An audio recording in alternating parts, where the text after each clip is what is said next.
This is BrockRadio.com, where every second of the day an artist is live. Ladies and gentlemen, we have on the phone the one, the only, Mr. Nicholas Walker. What's going on? What's going on, brother? Yeah, so it's been years, literally years since a long time, brother. I think it's since 1999. That was the last time I spoke to you. Huh? Summer of '99 when we was going head up at AJ. Yeah, wow. And what's funny is that I just got through doing an interview with Wendy Vaughn. You know who I'm talking about, right? Yeah. Around the same time as physically that's the last time I spoke to her. So it's like just giving this opportunity to be able to reconnect with you all, you know, is pretty awesome. So, you know, I really appreciate taking the time. Social media does a lot of that for us, you know? Yeah, you ain't never lied. So let's get into the theme of what we want to talk about in terms of the radio station. Highlight this particular, what we call the Untold Story. Correct me if I'm wrong. You was once a part of, and I don't know, what's the correct term? The penal system or just the system? You could say the correctional system. The correctional system. They were trying to correct me. Yeah, so we definitely gonna talk about that and whether in its effectiveness in terms of your own personal life. We want to talk about the trials, the ups and downs, lessons learned or lessons unlearned, and you know, just explore those aspects of your life. So before we get to that part, let's talk about your beginnings and, you know, you growing up, your childhood. You know, was it typical? You know, just coming your own way. Just talk about your childhood. All right. I mean, first off, my mom was white, my dad was black. I grew up with my mother. My father passed in '87. I was a young boy. I mean, childhood was great. I mean, it wasn't something that ever that would lead to crime and destruction of your life. You know what I mean? Right. I had a pool in my backyard up until the time I was 17 years old. You had a pool? A pool. Yeah. No, life wasn't that bad. You know what I mean? Right. You come from a mixed heritage. Were there any, you know, and I hate to be, you know, cliche about this, but were there any insecurities or issues with you growing up in terms of, I presume that you associate with the black culture, but you was being raised essentially by a white woman. Were there things that you had to deal with personally with that conflict? Well, I mean, my mom was always the strongest woman in the room. You know what I mean? For some reason. So people really didn't like that in the black community. Okay. But it was okay because she was doing positive things. So it wasn't like, you know, it was a backlash because, you know, she was doing bad things or ripping people off. You know? Right. For the most part, I mean, you know, people would just get mad that she was running everything. You know, they figured, you know, why is this white lady in this black community? all her boys were black, so you know what I mean. All her boys were of black ethnicity. Right. So she had to be there. She couldn't be anywhere else. You know. And from what I remember, your mom was really, really supportive, especially in terms of your football career. During the All-Star game or during the practices, she was always there.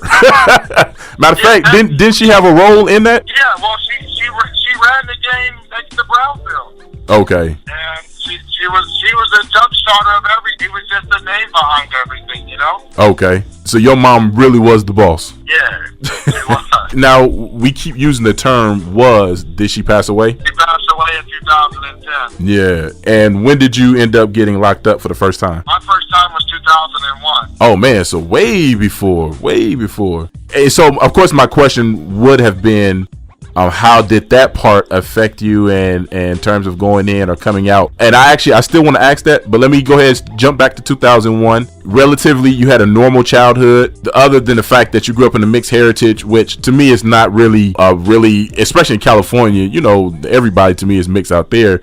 But yeah, of course. Yeah, so growing up, you got out of high school because you graduated the same year that I did, 1999, and now we're hitting the real world. What changed once you graduated high school?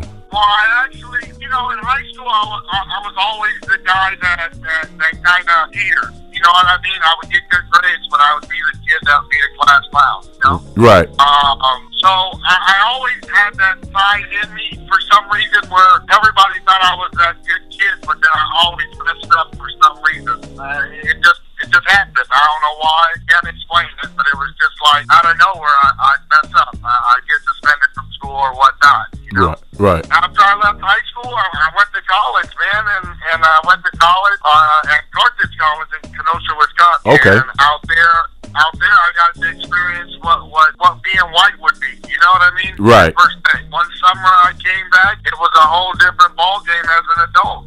In 2001, when I did come back, it was either eat or get eat. You know what I mean? Okay. Basically, just fell into the streets. What I knew where my friends were. You know? Right. There wasn't a coach to help me at that point.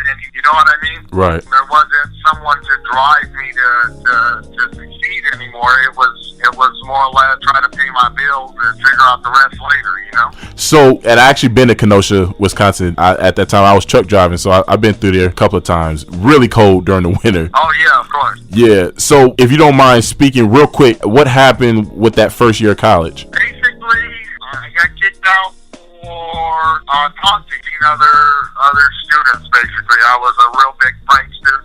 Okay. And I flooded somebody's room. Wow. So it's actually really consistent with your personality and like you said, you was always teetering one way or another. So they didn't appreciate that and they sent you home. They sent me home. And they took my, the school was a D3, so it's nothing but like partial scholarships and stuff like that, you know? You're right. So they took all that away and I had nothing, man. I didn't know what to do at that point. So now we went from that to we're in the streets. Like, to me, that's a really hard jump from being a jokester or somebody that's lighthearted and easygoing to, man, I got to survive. I got to eat. Yeah, man, because my mom had moved to Detroit, Michigan, man. Oh, so you went back to Cali by yourself. I went back to Cali by myself. My brothers were doing their thing, so they weren't really, they weren't around, Right. They would see me, but, I was in the streets. I hit the streets. Best thing I knew, Right. So now we're in the streets. You got into some situations, and now you're being locked up. Talk about that experience. Being locked up was real hard. It was different. It wasn't like you had to choose. Like, I wasn't used to choosing between races. You know what I mean? Right. When I first got in there, I didn't know what to do. I didn't know if I should bang for him or right. or should I just be a normal brother? You know what I mean? I had always been a part of some type of affiliation, but I never had to put myself on the spot. You know what I mean? Right. It wasn't that rough, and it made me, I've got a cousin that's a Hispanic, and, my sister-in-law is Hispanic, and, when you go to California prisons, it just becomes, you better choose what race you want to be with. And if you don't follow the guidelines, you have a lot of discipline coming your way. So not only you coming from a mixed background and now you're part of the correctional system, you pretty much have to lay down everything that you knew and grew up with to survive. Yeah, it was once again it was like in a 6-7 month period, man. I went from being a star to being the guy on the street trying to survive to now I'm in the county jail fighting 22 years. Oh man, 22, brother? Yes, sir. So now sitting, you're sitting in a cell. Talk about your day to day.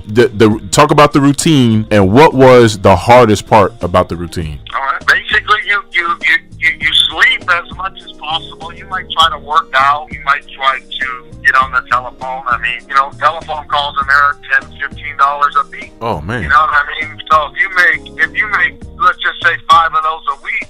You're teetering on someone's gas money for the week. You know what I mean? Right. Great perspective.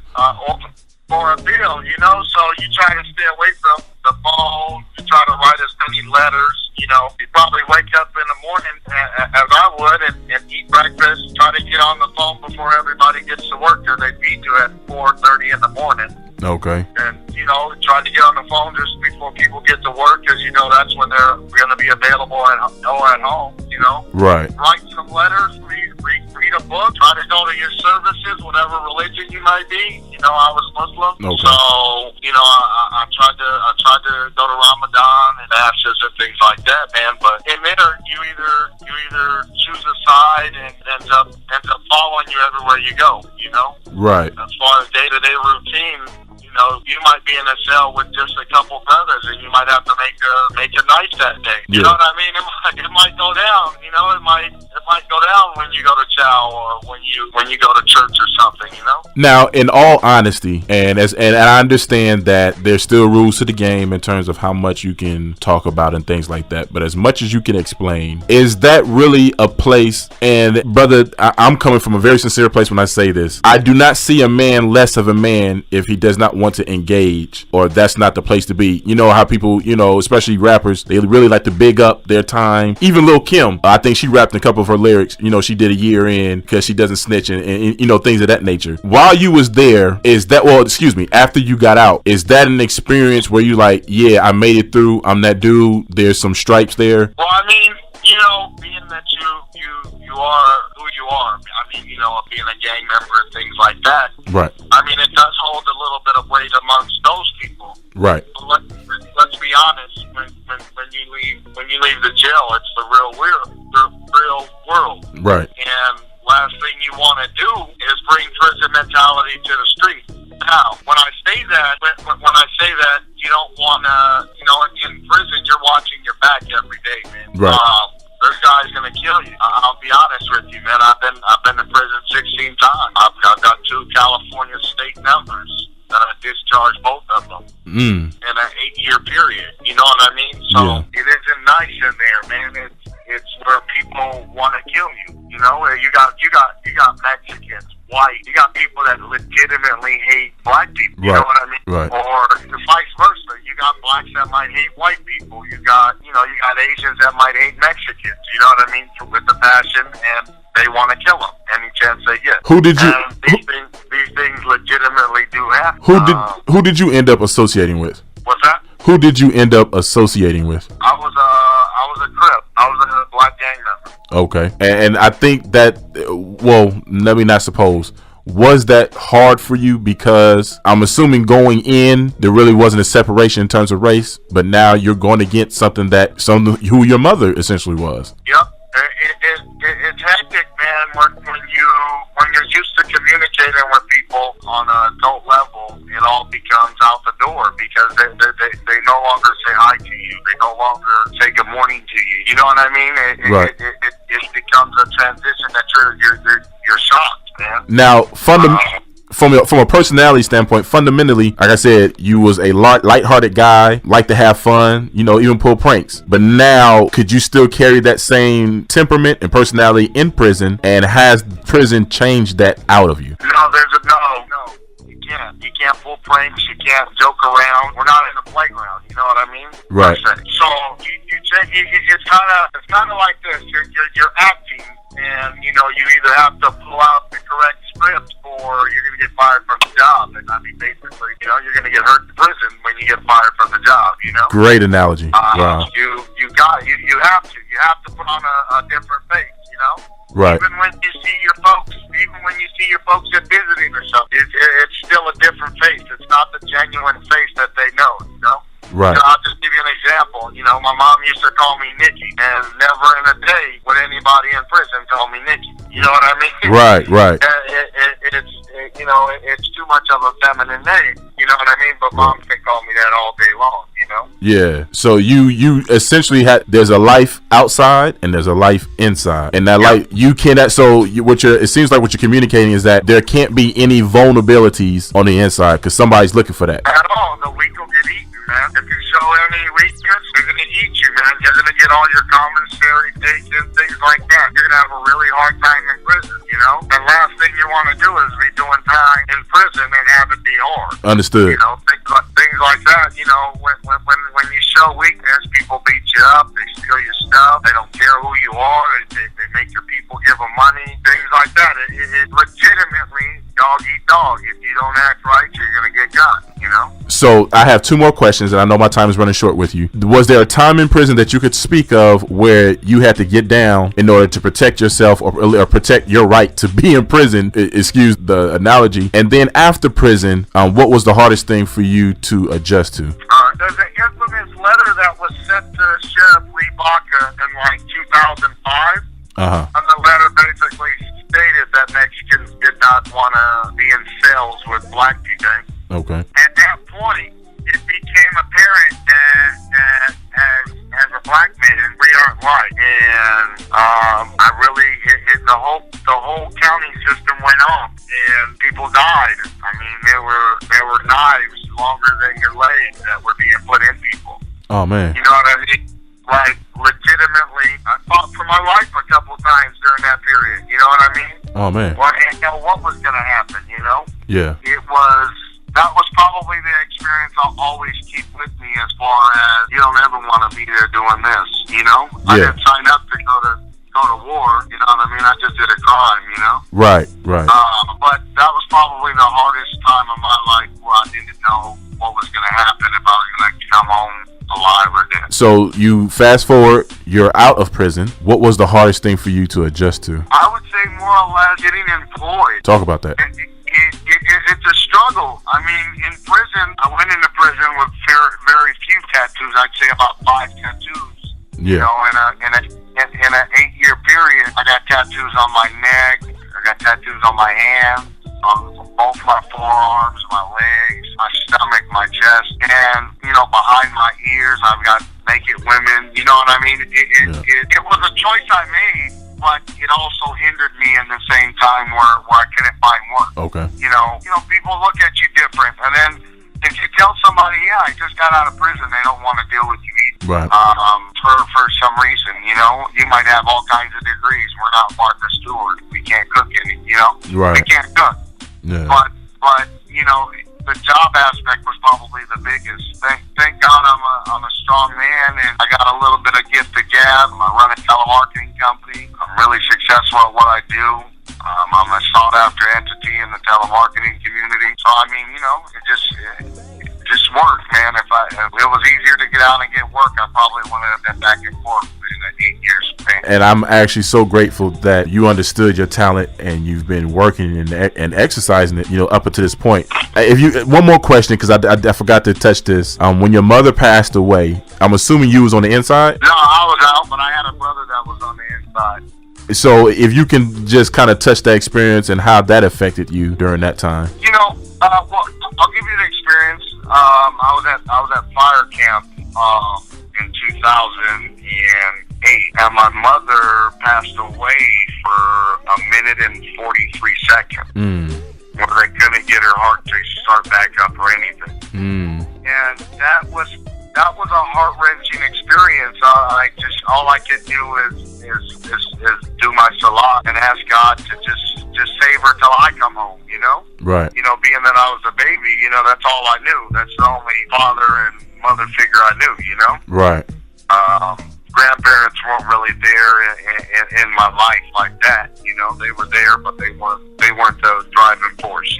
Understood. So, if that would have happened, I don't think I would be in the situation I am currently if she were to pass when I was out. I didn't say goodbye, you know what I mean? Right. If that would have happened, that would have been deadly. But, my mother, God gave her another chance, and, she lived another 2 years. Yeah. And I got to see some good days with her before she passed, Right. So you was given the opportunity to, and I hate to put it like this, but this is how I understand it, to close out the relationship. Of course. Yeah.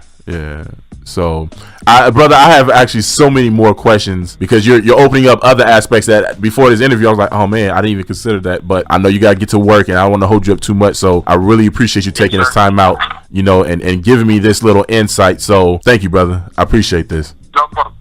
God bless you, man. Yes, sir. I'll take that to you. All right, you take care. Peace. BroncoRadio.com, where every second of the day an artist is live. That was Nicholas Walker, just giving us a touch and a glimpse of his story about what he's been through. And there might be a part 2 of this, because I feel like we haven't been able to touch a lot of the aspects and the details of that life. Now, you all have to understand that when you talk about prison, you have to tread very lightly, because prison rules are in effect. And if you don't know prison rules, that's a good thing, but you just don't talk about a whole lot, because people are still listening. This is BroncoRadio.com, where every second of the day an artist is live. I am Amariche Hawkins. This has been Untold Story.